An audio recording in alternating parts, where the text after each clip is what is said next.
At my son's wedding, my daughter-in-law leaned close, her hand brushing mine as if to steady me, but instead, she smiled for the guests and whispered words that hollowed me out from the inside. "Your husband loves me more than you." I felt my knees weaken, yet I stood there, surrounded by applause and camera flashes, pretending nothing had happened. My son was laughing with his friends, my husband was pouring wine into crystal glasses, and I was trapped in a nightmare no one else could see. I forced myself to clap, to nod, to wear the mask of a proud mother, but inside my chest the truth was burning like fire. I had suspected my daughter-in-law's sweetness was sharpened with something darker, but never did I imagine she would have the audacity to say it out loud, here, on this day, with the whole family watching. And the worst part wasn't just her cruelty. It was the calm certainty in her eyes, as if she knew my husband's betrayal was no secret at all. As if I were the only fool left in the room, celebrating a marriage that was already poisoned. The hall was packed with relatives, neighbors, old friends, everyone dressed in their finest, cameras snapping, champagne glasses clinking, and I kept smiling while my whole body shook inside. I told myself maybe I had misheard her. Maybe she said something else, but her smirk told me otherwise, and I replayed her words in my head over and over until I thought I would choke. For years, I had been the anchor of this family, planning birthdays, cooking endless dinners, holding together quarrels, biting my tongue when my husband's temper flared. And now, with a single sentence, everything I had sacrificed suddenly felt like ash. My son looked so happy standing beside her, proud, strong, believing he had chosen a woman who would love him the way I once loved his father. And I couldn't bear the thought of shattering his joy. Not tonight. Not in front of everyone. So I swallowed my rage, clutched my purse tighter, and let them take photographs where I stood between my husband and my son, smiling wide, hiding the truth. But the more I hid it, the more it grew inside me, pulsing, demanding to be faced. I remembered the months before the wedding, when my husband grew distant, when he started shaving twice a day and buying cologne he hadn't worn in decades, when he left his phone face down on the table and snapped at me for asking simple questions. I wanted to believe it was stress, old age, maybe a midlife echo dragging itself into his 60s. But now, staring at my daughter-in-law's painted smile, I understood. This wasn't imagination. This was betrayal, standing in front of me, wearing white satin and diamonds I didn't recognize.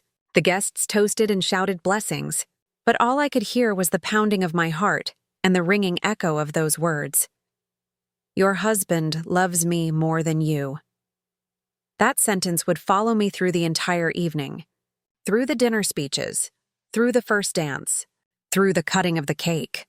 Every time my husband glanced at her, every time she brushed his arm too casually, I saw it. And though no one else seemed to notice, I felt like the only sober person at a drunken party, watching a truth too heavy to carry alone.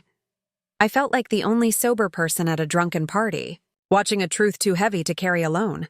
The clinking of glasses and bursts of laughter felt miles away, as if I were trapped behind glass, looking in on a celebration that had turned into a grotesque play. My husband's hand rested too easily on her shoulder when they posed for photographs, and though no one else batted an eye, I noticed the way she tilted her head into his touch like it was second nature. I remembered when he used to hold me like that, proud and possessive, back when our son was a boy and we still believed in the vows we exchanged. Now I was invisible, just another decoration at the table, while the whispers between them cut through me like invisible blades. I kept excusing myself to the bathroom, locking the door, gripping the sink until my knuckles whitened, staring at my reflection and wondering if everyone else could see it too.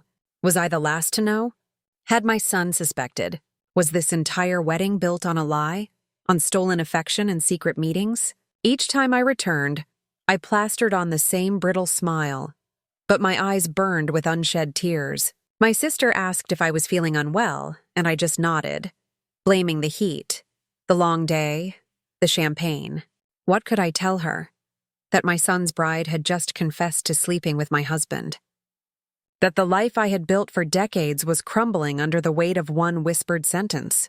As the night dragged on, my husband leaned into me, pretending to be the devoted spouse, whispering jokes in my ear, kissing my cheek for show, and I wanted to scream. His lips on my skin felt like poison, and every laugh he forced from me was another lie layered on top of the last. I began to catalog the details, the things I had ignored, the late-night phone calls, the mysterious receipts, the sudden trips to help with wedding planning that never included me. And when she smiled across the table, her eyes locking with mine as if daring me to react, I knew she wasn't afraid of me. She was mocking me, certain that I would stay silent, that I was too weak, too old, too desperate to protect my family to ever expose them. But she was wrong. The silence I kept that night wasn't weakness. It was the gathering of a storm. I sat through every toast, every dance, every false word, memorizing their movements, their glances, the way his hand brushed hers under the table. They thought I was blind, but I saw everything, and what I saw would become the weapon I carried. I wasn't going to destroy my son's wedding day, but I would not let them walk over me forever. And as I lifted my glass one final time, I silently promised myself, the next time I smiled, it would be because the truth had torn them apart, not me. The morning after the wedding, I woke before the sun, my body heavy from pretending, my mind replaying every glance and smirk like a cruel film stuck on repeat. The house was silent. My husband still asleep, his phone on the nightstand glowing faintly with notifications. For years I never touched it, never cared to pry. But now my hand trembled above it, curiosity and dread wrestling inside me. I told myself it was paranoia, that I was letting her words sink too deep. But when I unlocked the screen with the code I had watched him type 1,000 times, the first message I saw was hers, not my son's wife, not my daughter-in-law as she was supposed to be, but hers, the woman who had looked me in the eye and told me my husband loved her more. The message was short, sent just before the ceremony. Don't forget what you promised me after tonight. My stomach lurched, bile rising, and I had to cover my mouth to keep from screaming. I scrolled further, fingers stiff, and there it was. Months of hidden conversations, late-night rendezvous, secret meetings under the guise of wedding errands. Hotel receipts attached as photos, her handwriting on scanned notes, even a picture of the two of them taken in a mirror I didn't recognize. His arms around her waist like he used to hold me when I was young. I dropped the phone onto the sheets, the sound startling him awake, and for a moment I panicked. But he only grunted and rolled over, trusting me too much to imagine I could ever betray his secrets. And that was when I knew. He believed I would never fight back. He thought I was trapped, bound by loyalty, by age, by silence. I spent the rest of that morning in the kitchen, making coffee with shaking hands, staring out at the yard where I had planted roses decades ago, roses that had withered last spring because I no longer had the strength to care for them. I thought about the life I had given to him, the birthdays and funerals, the years I had stood by his side when we had nothing, building a home brick by brick, raising a son who now looked at his father with admiration, not knowing what kind of man he truly was. By the time my husband stumbled into the kitchen, scratching his neck, asking about breakfast like nothing was wrong, I had already made a decision. I would not scream. I would not cry. I would not confront him in our kitchen where he could twist my words and gaslight me into silence. No. I would gather evidence. I would collect every detail, every receipt, every whispered promise. And when the time came, I would let the truth burn through their lies in front of everyone they cared about. He had no idea that the woman he thought too weak to act had just become his worst enemy. I began quietly, careful not to raise suspicion, moving through my own home as though I were an intruder. While he showered, I searched drawers, pockets of jackets he hadn't worn in weeks, the glove compartment of his car when he asked me to grab his glasses. Each time I told myself I would find nothing, that maybe I had imagined it all. But the evidence came in steady, sharp fragments that cut at my chest. A hotel receipt folded neatly inside his wallet, dated the night he told me he was stuck late at a meeting. An unfamiliar key on his keychain, the metal worn down as if it had been used often. Yet I had never seen it before. Even a strand of hair, long and dark, tangled in the lining of his jacket. Not mine, not at this age. My hair is silver now. I kept everything, slipping each piece into a folder I hid at the back of my wardrobe beneath blankets no one touched anymore. I didn't rush. I knew I had to move slowly, carefully, because one mistake would alert him and then he would bury it all deeper. In the evenings, when he thought I was dozing on the couch, I listened. His voice changed on the phone. Lighter, softer, almost tender. When it was a work call, his tone was sharp, businesslike. But with her, it was as if he was a boy again, courting someone new. My chest ached, not with longing, but with fury that he had never saved that tone for me anymore. I started noticing patterns, how he left every Thursday at the same time, how he suddenly cared about his appearance only on weekends, how he returned with the faintest trace of perfume that wasn't mine. I even followed once, my heart pounding as I drove a few cars behind him, watching him pull into a small apartment complex on the edge of town, the kind of place where no one asks questions and the neighbors don't look too long. I didn't go inside. I sat in the car, staring at the lit window until shadows moved behind the curtain, and I had to look away before I broke down. But even then, I reminded myself, no tears. No confrontation, not yet. Instead, I reached out to someone who would never betray me, my sister. I told her enough to make her understand, showed her a few of the messages I had printed, and for the first time in months, I saw anger in her eyes that matched my own. Don't do anything reckless, she warned me. Gather it all. Make it undeniable. So I did. Every week I added more to my folder.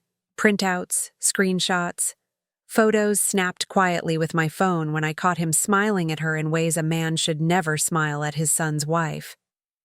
They thought they were clever, hiding in plain sight. But I had become sharper than both of them. Each piece of evidence was a brick, and I was building the wall that would eventually crush them. I started small and precise. The way someone who has kept a household afloat for 40 years plans a winter garden, careful rows, patient tending. First I turned to my sister, Margaret, who knew how to read people like open books. She agreed to come to town for a visit and to sit beside me at Sunday lunch while I watched them through the room. Then I called an old friend from my book club, a quiet woman who volunteered at the courthouse and understood how documents could be used like knives. I didn't tell them drama or plea for sympathy. I handed them facts, printed messages, hotel receipts, dates, and times matched to his calendar entries. Margaret, who'd always had a backbone of iron, insisted we document everything legally. She recommended a private investigator she trusted from years ago. Someone discreet, retired from a police unit, with a careful way of gathering proof that would stand in front of a judge. Hiring him felt like admitting I was in a courtroom already, but the moment he handed me his card and said, "We'll get you what you need," a weight lifted. Over the next weeks, the investigation filled the folder I kept under the blankets. Hotel names with matching credit card slips, photos taken from outside a rented apartment, time-stamped rideshare receipts showing my husband's late-night trips, and, most damning, an email from my husband arranging a quiet meeting with a name I didn't recognize until the investigator sent a photo, her, in a dress I'd seen at the rehearsal dinner. The more the proof accumulated, the less shaky my hands became. Knowing names, dates, and places changed the panic into something resembling strategy. I also learned small human things that mattered. She wore a scent that lingered on his shirts. He left a napkin with her lipstick stain in the center console. And my son's new car insurance had a different billing address than mine, a tiny puzzle piece. I made copies of everything, left originals with Margaret in a safety deposit box she controlled, and created backups on a thumb drive hidden in a book no one read. While the investigator did the practical hunting, I cultivated witnesses. An acquaintance from the florist, remembered delivering last-minute bouquets to an apartment for a surprise, the hotel, receptionist, who liked gossip but cared about her name, confirmed, extended stays under my husband's card, and a neighbor from the complex where I'd once followed him agreed to tell what she'd seen, if asked under oath. They all understood the code, facts, not fury. When I finally sat down with my son to show him pieces of the puzzle, I did it the way you tell a child a hard truth. Quietly, slowly, and with evidence lying between us like a map. He didn't shout. He didn't storm out. He sat very still, like someone realizing the room under his feet had shifted. I watched his face fold and become new. The lines that had held his confidence softened into something like grief. "I thought she loved me," he said. and it was the kind of sentence that runs down the spine. I didn't say, "I told you." Instead, I gave him choices. We can confront them now and make a scene, or we can wait until everything is laid bare, undeniable. He wanted to protect his bride. He wanted to protect his father. That is when I saw precisely how deep this had gone. How many loyalties stacked between us, and how fragile they had been all along. With witnesses lined up and paper trails secured, I built the plan like a house with a fitted lock on every door. The goal was not humiliation for the sake of spectacle. The goal was exposure that would force truth into daylight where lies couldn't breathe. First, we scheduled meetings with the investigator to verify chain of custody for every piece of evidence, printed screenshots with metadata, bank statements certified by the bank, photos with timestamps confirmed by the hotel's security log. Margaret arranged for a quiet lunch with my son's best friend, a man who had always been blunt and who reluctantly admitted he'd noticed my husband's odd behavior, but had been afraid to ask. He agreed to a recorded conversation where he would recount what he'd seen, under the pretense of remembering details for insurance. We drafted a simple timeline showing how the late-night meetings corresponded to empty promises and unexplained expenses. Then we made a choice about audience. The confrontation would happen where silence couldn't protect them. Not at the family home, and not at a shouting match at a bar, but in a place that mattered emotionally and publicly enough to make the truth unavoidable. The investigator suggested a setting that would sting: the upcoming christening of our grandson, a small gathering at the church followed by a family lunch at the community hall.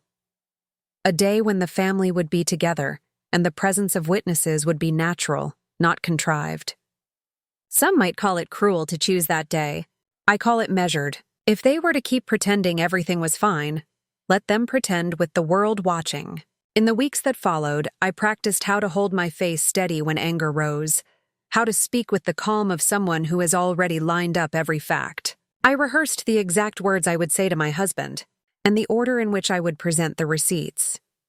The hotel receipt from June 12th, the rideshare confirmation that matched the hour he said he was at a civic meeting, the email confirming a plan after the rehearsal dinner, the photo of them in a mirror with his arm around her waist. Crucially, I arranged for the investigator to hand a copy of everything to my son and to the hall manager before lunch, ensuring there could be no last-minute disappearance of evidence or frantic denials. I also let one more thing germinate in quiet, a line that would stay with everyone after the day. Not a shout, but a fact etched into the air. When you spend decades as a quiet guardian of your family, you learn that a single sentence, spoken at the right moment, can overturn 1,000 polite lies.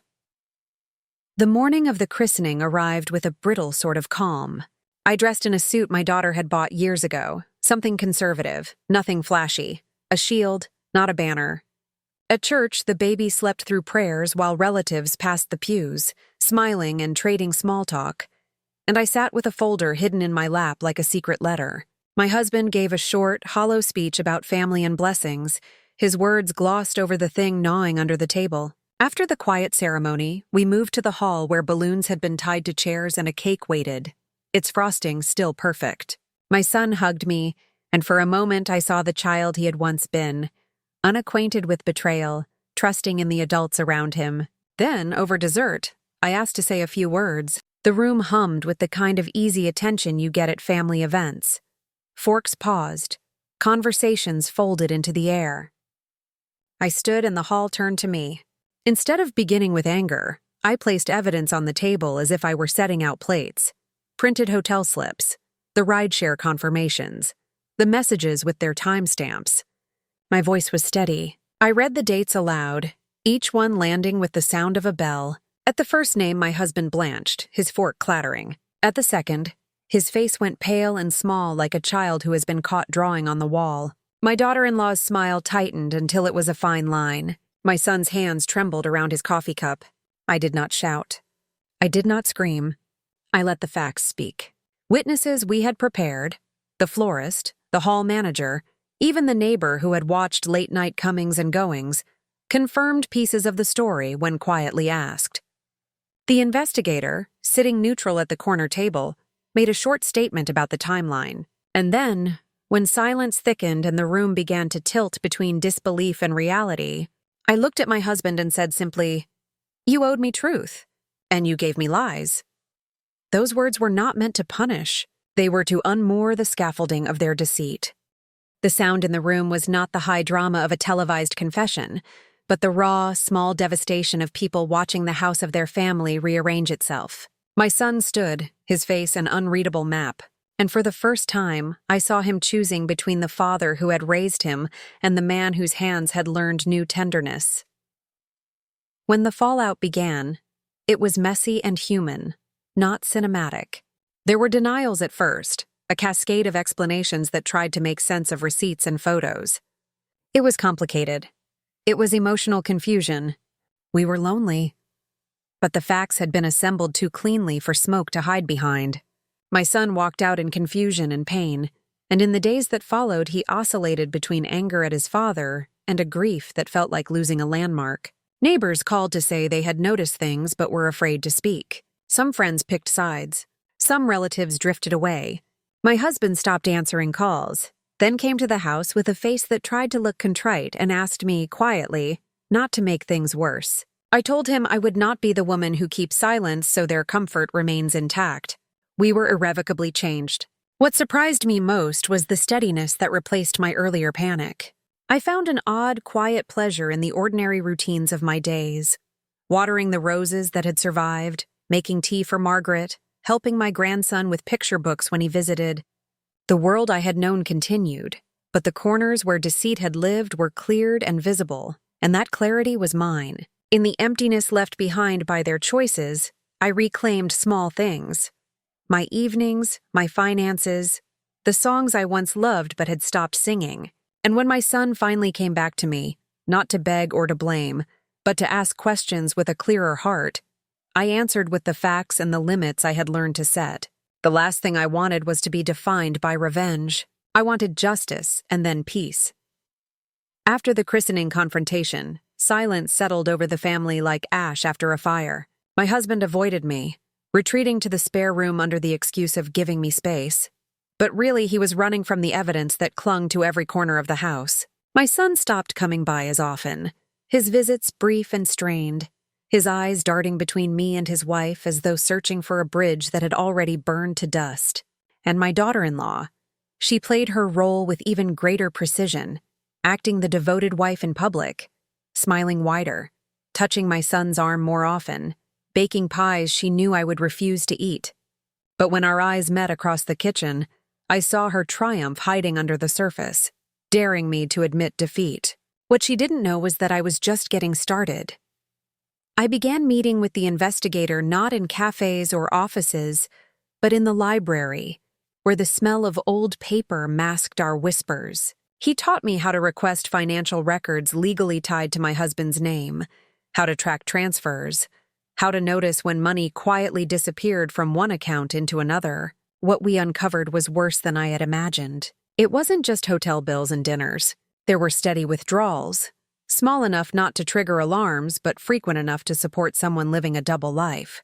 Her double life. He had been funding an apartment in her name, paying bills that should never have been his responsibility. Every receipt was another nail in the coffin of our marriage, another betrayal my son would have to face. To keep my sanity, I leaned on Margaret. We spoke every night, her voice grounding me, reminding me not to let rage cloud strategy. "You're not only fighting for yourself," she said.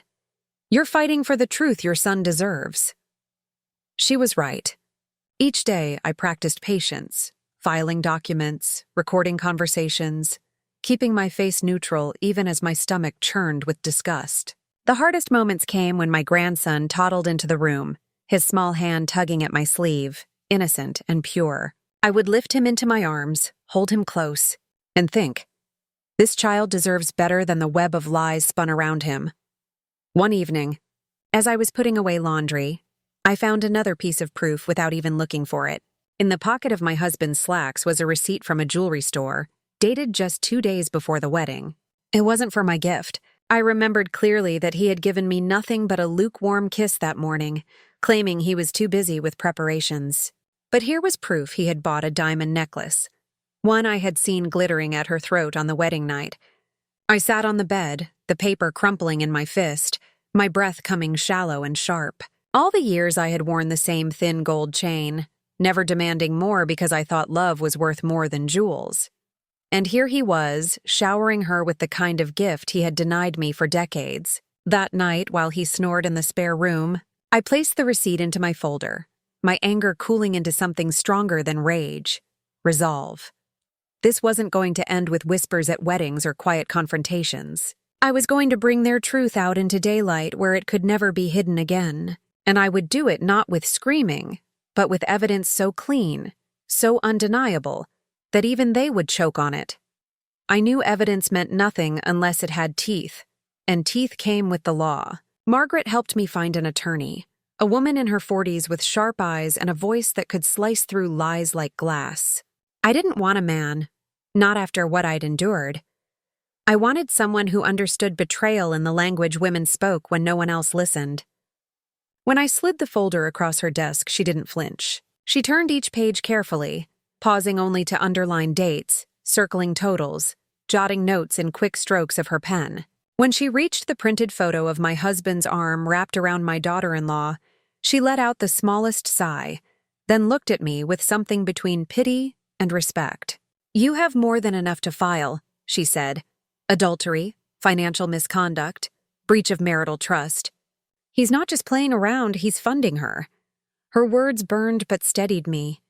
For weeks I had felt like a ghost haunting my own home, but here was a woman telling me I wasn't crazy, I wasn't weak, I wasn't imagining things. What I had was a case, and cases win in court. We discussed strategy, divorce filings, asset protection, even potential criminal implications if my husband had misused joint accounts to fund his affair. She advised me to quietly freeze certain accounts before he could drain them, to secure the deed of the house in my name where possible, to gather copies of tax returns from the past 5 years. I left her office with a plan scribbled on yellow paper, a plan that felt like armor strapped across my shoulders. Meanwhile, the investigator continued feeding me details. One afternoon, he called to tell me he had intercepted proof of cash payments made to cover my daughter-in-law's credit card bills my son never saw. She had been using my husband not just for affection, but for money, a steady siphon from the family he had sworn to protect. When I shared this with my lawyer, her lips pressed into a thin line. "This isn't just infidelity," she said. "This is financial exploitation. It makes your case even stronger."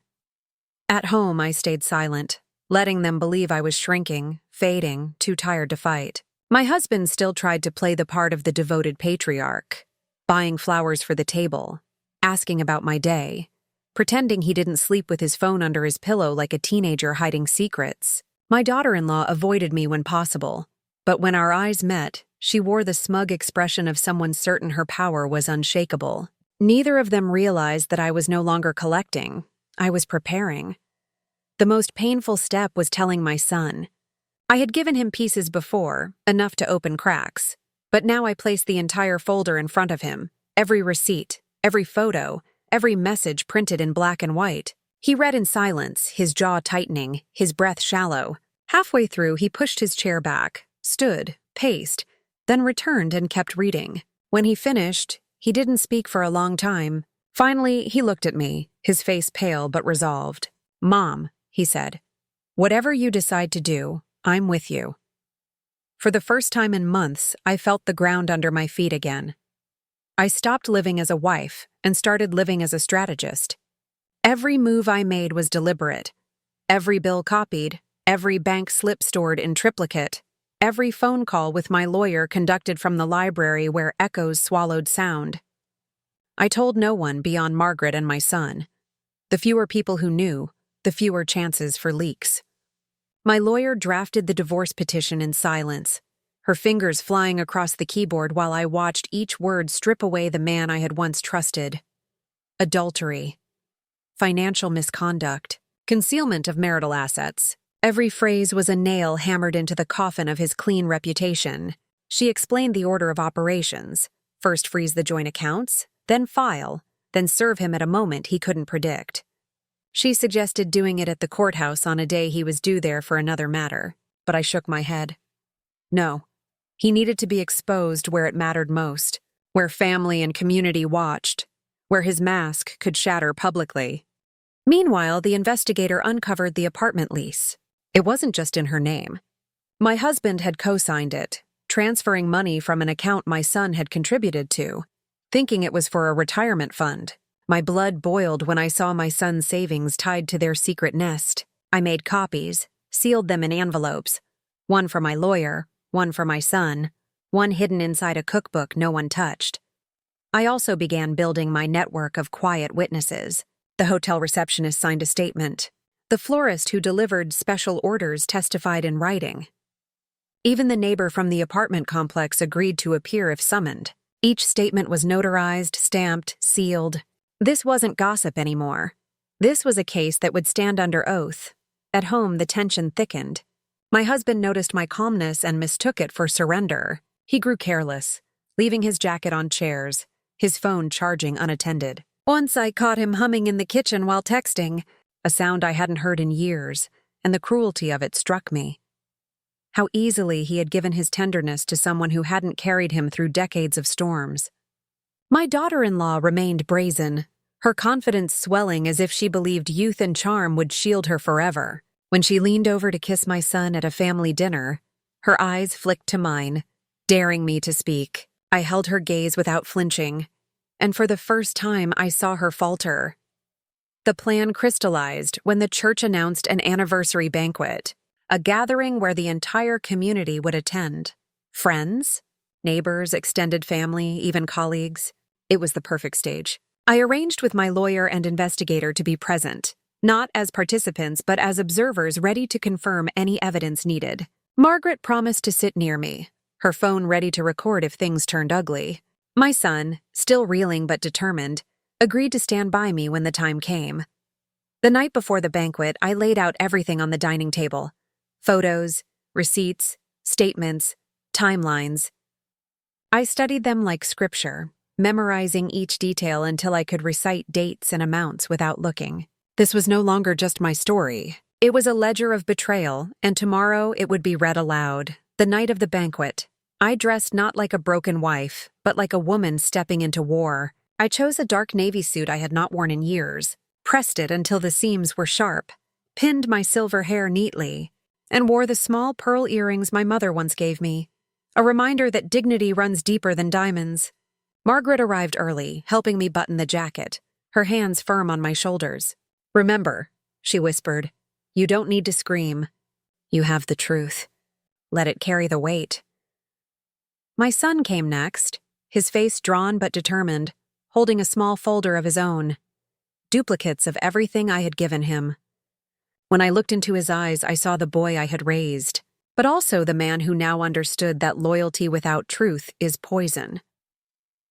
The church hall glowed with candles and soft music, tables laid out with white cloths, platters of food, the chatter of neighbors and relatives filling the space. My husband worked the room like nothing had changed, shaking hands, laughing too loudly, introducing himself to anyone who didn't know him already. My daughter-in-law walked beside him, radiant in red, her arm tucked possessively through his as though my son didn't exist, and the community clapped for them, blind to the rot behind their smiles.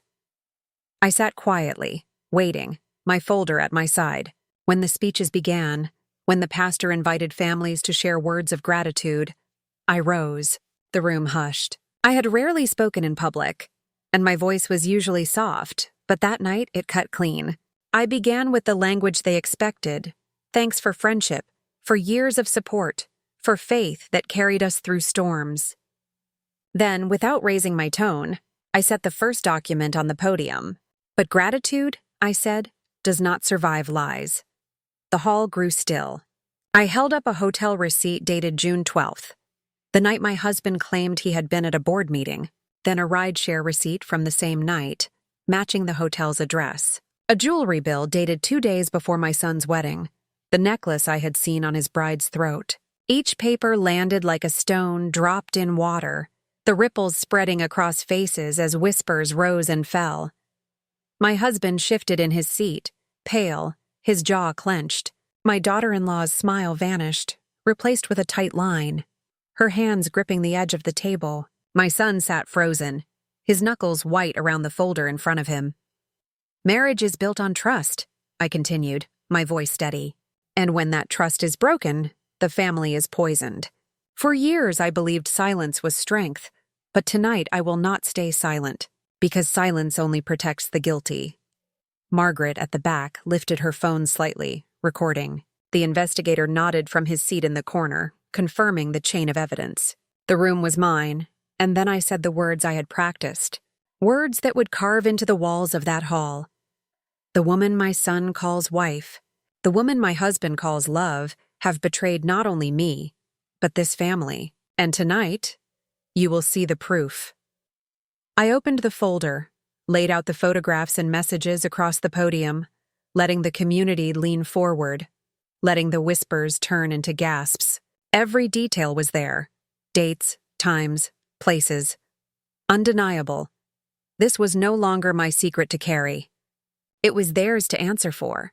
The room was frozen when the papers hit the podium, and I looked out over rows of faces that had watched me for decades at bake sales, funerals, and birthday parties, and now every one of them stared as if they were seeing me for the first time. I felt my hands steady because I was no longer hiding anything. I saw my son's eyes darting over the documents, his lips parting as he read the messages, the hotel addresses, the jewelry slip. Then he turned to his wife, who sat stiff as stone, her jaw tight, her smile gone. When he whispered her name, it was not with love but with disbelief. She didn't answer. She only stared at the table, her hands trembling. My husband tried to rise, tried to speak, but his voice cracked. He stammered that these were misunderstandings, that business trips could be twisted, that generosity could look suspicious. But the words sounded hollow in the echo of evidence spread across the podium, and even the pastor shifted uncomfortably, his gaze lowering because truth had a weight you could not pray away. My son finally stood, his chair scraping against the floor, his voice shaking as he asked his father if it was true. If the woman he married had been sharing his bed with the man who raised him. The silence that followed was worse than any scream, because my husband could not look him in the eye. My daughter-in-law finally lifted her head, her chin raised in defiance, and said coldly that it wasn't what he thought, that feelings were complicated, that she had been lonely, that he had promised her a better life than my son could give. The words were daggers in the open air. My son's face drained of color. He pressed his hands against his temples, and for a moment I thought he might collapse. But instead, he turned on his wife, his voice low and dangerous, asking how long, how many times. How could you stand at the altar with me knowing this? She tried to reach for him, but he stepped back as if her touch would burn. The guests gasped. Whispers surged through the hall. The investigator cleared his throat and confirmed aloud that every receipt, every statement had been verified legally, so there could be no denial. Margaret's phone kept recording every face, every gasp, every word, so they could never claim later that it hadn't happened. My husband tried once more to defend himself, saying he had been weak, that he had made mistakes.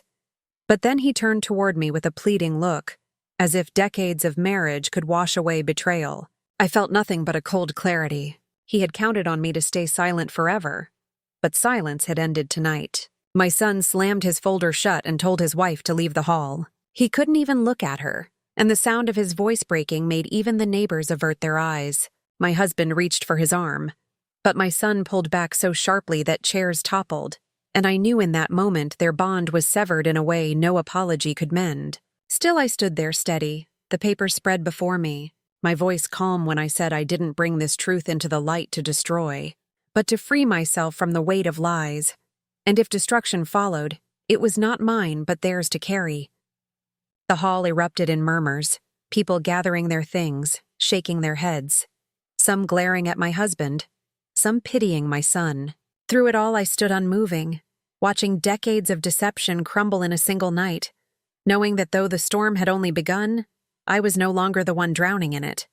After that night, the silence in my house was no longer the uneasy quiet of suspicion, but the heavy silence of collapse. The kind that follows an earthquake when walls still stand, but the ground underneath is fractured forever. My husband moved like a ghost, avoiding my eyes. spending hours in the spare room with the door locked, his phone pressed to his ear in frantic whispers that carried through the walls, whispers to her, always to her. My son didn't return home with his wife after the banquet. He went to Margaret's instead, and the next morning he called me with a voice so broken I barely recognized it, telling me he couldn't look at her without remembering every receipt and photo laid bare in front of the community. I told him not to rush decisions, that grief comes in waves, but I also reminded him that trust, once poisoned, rarely heals. Meanwhile, my lawyer wasted no time. She filed the petition with the courthouse, citing adultery, financial misconduct, and dissipation of marital assets, and within days the accounts were frozen. The first time my husband tried to withdraw money for his secret apartment and found the transaction denied, he stormed into the kitchen red-faced, demanding to know what I had done. I didn't raise my voice. I simply handed him a copy of the court order, the black ink spelling out what he had lost, and watched the fight drain from his shoulders. He had always believed I was too meek, too old to understand the language of law, but now the law spoke for me. Word spread quickly in town. Neighbors who had once greeted us with smiles now whispered as we passed. At church, people avoided his pew, eyes sliding away, their silence louder than sermons. His colleagues called less often, business opportunities dried up, and even his closest friend pulled away, not wanting to be tainted by scandal. My daughter-in-law tried to salvage her reputation, visiting my son's workplace with apologies, with tears, with promises that it had been a mistake. But my son refused to let her inside. He called me late one night, his voice shaking, saying he felt like his marriage had been nothing but a stage for their affair, and I told him gently that it wasn't his fault. That deceit belongs to those who choose it. The private investigator gave testimony under oath. The florist submitted her signed statement. The hotel manager provided security logs. And one by one the puzzle pieces turned into a wall that no lawyer could dismantle. My husband's attorney tried to argue emotional confusion, midlife crisis, even claiming that the payments to her were loans for family support. But the receipts, the dates, the photographs spoke louder than excuses. I sat in the courtroom, hands folded in my lap, not gloating, not crying, only steady, while decades of betrayal were laid bare under fluorescent lights. The judge's gavel struck like thunder when the ruling came down. The house was mine. The accounts were divided in my favor, and spousal support was granted due to his proven misconduct. I walked out of that courthouse lighter than I had been in years, the autumn air crisp on my face, the sound of leaves crunching under my shoes like applause. My husband trailed behind, shoulders slumped, his reputation in shreds, and for the first time I didn't feel small beside him. I felt taller, unbreakable, carved from stone. In the weeks after the ruling, the fallout spread like cracks through glass, sharp and unstoppable. My husband was forced to move into a small rented apartment when the locks on our home were changed under court order. And though he tried to bluff with threats of reconciliation and dignity, everyone in town knew he had been cast out not by whim, but by proof. His name, once spoken with respect in community meetings, was now whispered in pity, sometimes with a smirk, sometimes with disgust. And even the pastor who had baptized our grandson refused to let him lead prayers again. My daughter-in-law fared no better. My son, though torn, finally filed for separation after the investigator uncovered more proof of her duplicity, including credit card bills my husband had secretly paid. And when he confronted her with the evidence, she wept and screamed and tried to twist the blame back onto him. But he had seen too much to bend. She moved out of their apartment in the night, leaving only a note. And within days, her social circle shrank to nothing. Her once perfect image shattered under the weight of her own ambition. I watched all this not with glee, but with a deep, steady sense of justice, because what had been hidden in shadows was now carved into daylight, undeniable and permanent. For the first time in decades, I slept without fear of lies creeping through my walls. I drank my morning coffee on the porch while the autumn sun painted the yard gold, and I felt something close to peace settle into my bones. My son began to visit more often, his face still tired but lighter. My grandson toddling into my arms with laughter that reminded me life could grow even from ashes. Neighbors who had once pitied me now greeted me with nods of respect, some even admitting quietly that they had always suspected something was wrong but never dared speak. I told them it didn't matter anymore because silence had finally broken. One evening, Margaret and I sat by the fireplace with tea, and she said softly that I had done more than expose betrayal. I had reclaimed myself after years of being treated like background scenery. I realized she was right. My revenge had never been about humiliating them for sport. It had been about tearing off the mask so I could breathe again. The final blow came months later when I received a letter from the court confirming the transfer of remaining assets, including part of the business my husband had hidden from me, a business he thought I would never touch. I held the document in my hands, the ink still fresh, and felt the weight of power shift fully into my grasp. He had lost his family, his standing, his comfort, and the woman he betrayed me for. And all that remained was the truth he could never erase. I stood by the window that night, watching the streetlights flicker, and thought of the words my daughter-in-law had whispered at the wedding. "Your husband loves me more than you." And I let out a laugh, low and sharp, because love built on lies had left them with nothing, while truth had given me everything they tried to steal.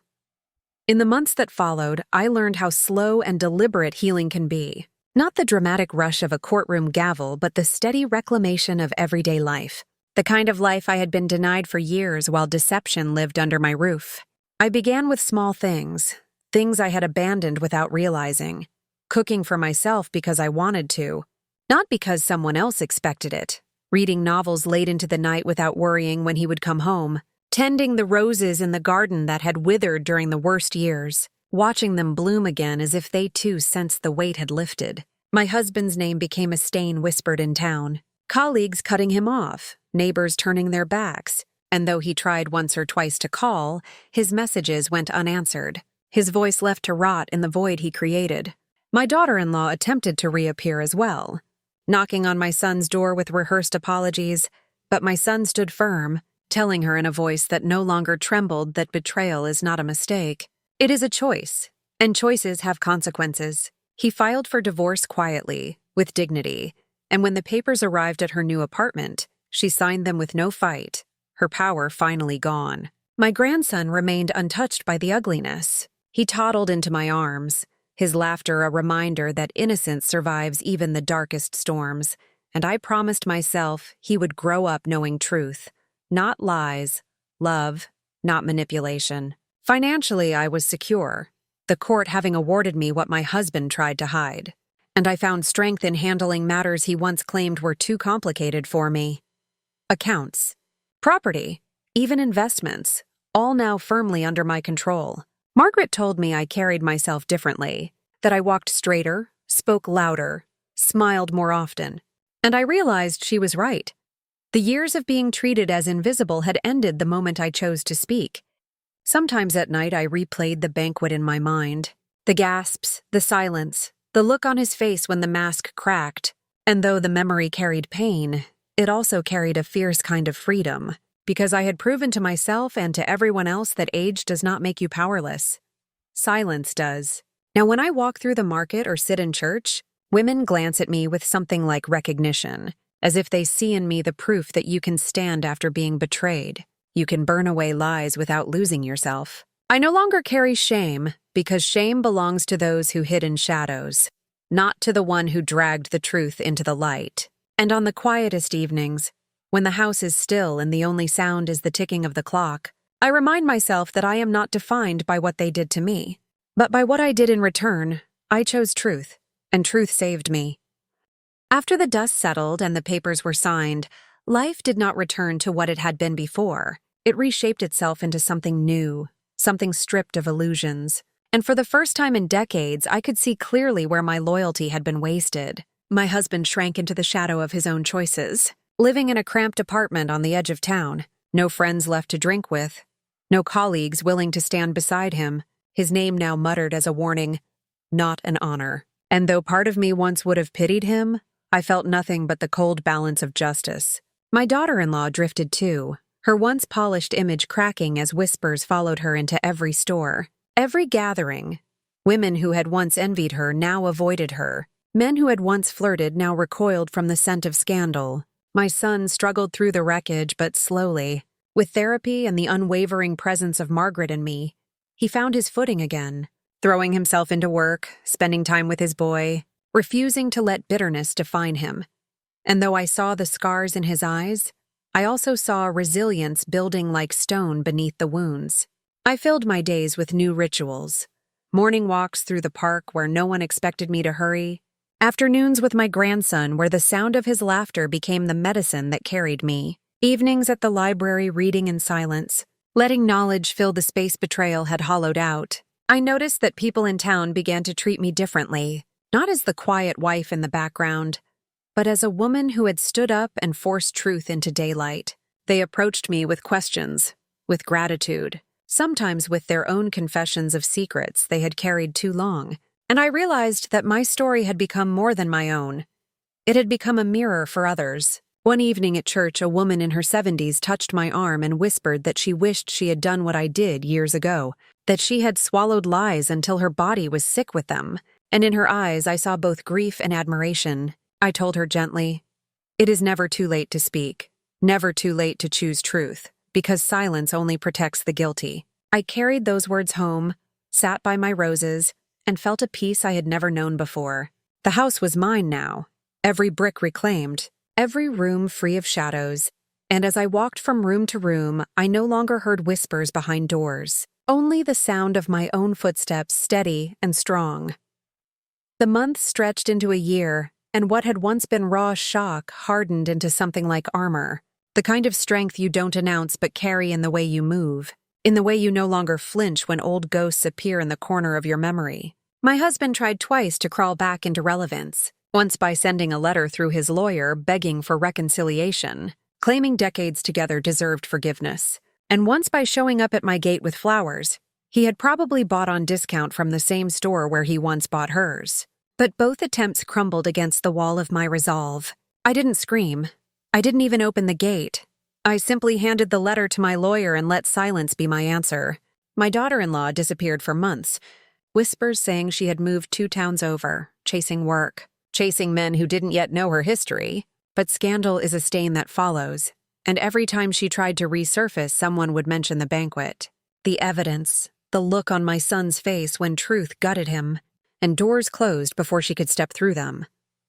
My son signed his divorce papers quietly, and though I could see the weight in his eyes, he began to rebuild, spending weekends with his boy, showing him that a father's love doesn't vanish just because trust between adults collapses. I watched him learn to cook simple meals, to mend clothes, to be both father and mother when needed, and I felt pride swell in me because he had taken the pain and forged it into resilience. I too rebuilt, not just the garden and the finances, but the woman inside me who had been buried for decades under duty and silence. I started attending community events, not as someone's wife, but as myself, speaking up when discussions needed a steady voice, lending advice to women who suspected shadows in their own homes. Some evenings I would sit with Margaret on the porch, the night air cool, her laughter a balm, and we would talk about how strange it felt to live without the constant weight of lies pressing on our backs. I realized then that revenge was never about screaming or shaming. It was about stripping away masks so truth could stand naked in the room. And truth itself had been the sharpest blade. The town had shifted too. People looked at me not with pity anymore, but with recognition, as if I had given voice to something many of them had carried but never spoken. And I learned that when one woman breaks silence, it gives others permission to do the same. And in the quiet of my own evenings, with my grandson's drawings pinned to the fridge and my roses blooming again, I found a peace I had not believed possible at 60 years old.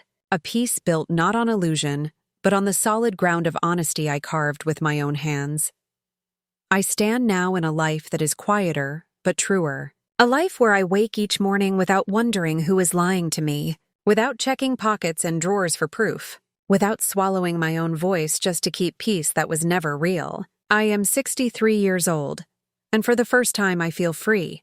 Not because betrayal didn't scar me, but because I chose to drag it into the light instead of letting it rot in the dark. My husband lost more than a marriage. He lost the respect of a son, the trust of a community, the comfort of a home he thought he controlled. My former daughter-in-law lost the illusion she wore like perfume, and now her name carries weight not of admiration, but of warning. My son and my grandson are healing, slowly, tenderly, And every time that little boy throws his arms around my neck, I know the future is still untainted, still worth fighting for. I walk through my garden and see roses blooming again, and I think of myself in the same way. Pruned, scarred, yet alive, stronger for having survived the winter. Revenge, I learned, is not fire or fury. It is clarity.